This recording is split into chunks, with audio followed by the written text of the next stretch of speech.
لا أقسم بهذا البلد وأنت حل بهذا البلد ووالد وما ولد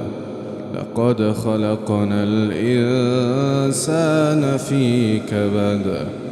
أيحسب أن لن يقدر عليه أحد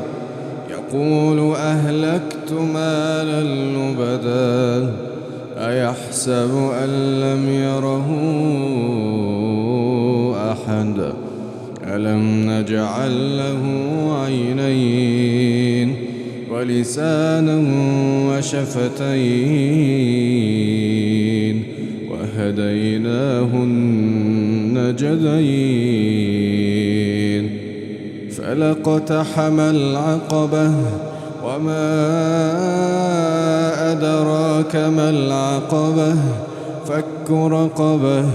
أو إطعام في يوم ذي مسغبة يتيما